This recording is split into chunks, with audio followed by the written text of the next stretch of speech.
Hello, good morning everyone. Welcome to my today's vlog. Ayan guys, ngayon ito na yung hinimay ko na gulay guys, niluto ko na. Laswa lang to guys. Ayan o, laswa lang siya guys.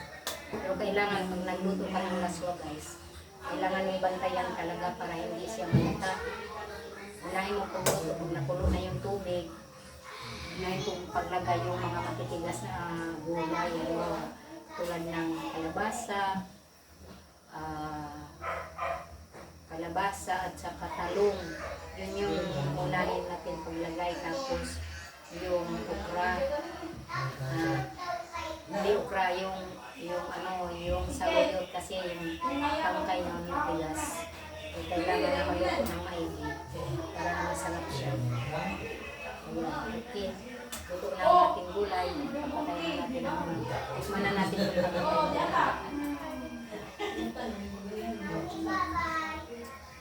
very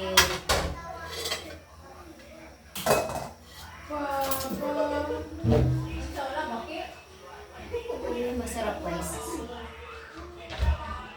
Luto na. So, kakain na tayo.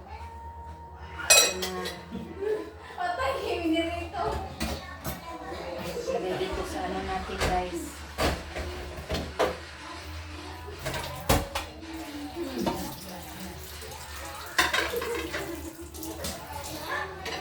Ilagay dito sa ating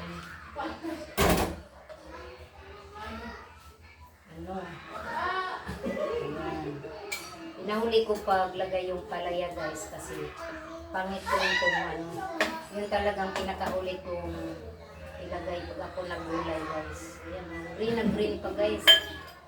Ayan ang green na green pa ang ating. Ayan, tanggalin natin yung ating tanglad o lemongrass. Ayan.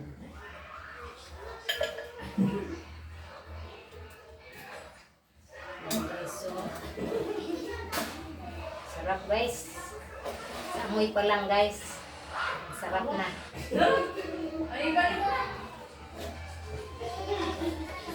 Ayan, okay lang yung talong guys at saka kalabasa na medyo lata-lata konti, maluto.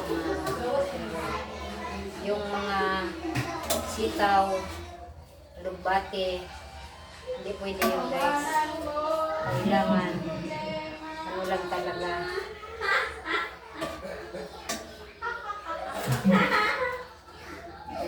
Hapkok lang, tsaka yung mga okra, palaya, hapkok lang siya.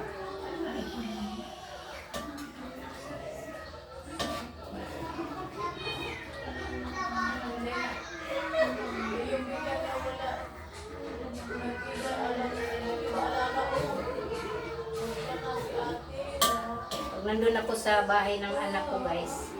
Nagluluto din ako ng ganito guys. Pinapakain ko yung mga apo ko ng ganitong klaseng luto. Kasi maganda to sa ating katawan. Yung sari-saring gulay. Ayan, okay. Dali na natin dun sa table.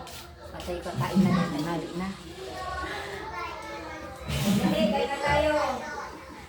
The food is ready. The food is ready na. Kain na tayo. Okay, hanggang dito na lang ang aking tulis vlog. Dahil kami ay kakain na. Gutom na mga kaluli. Ayan ang aming gulay. Oh. Look. May gulay na laswa. Laswa na gulay with yung dilis na dried po.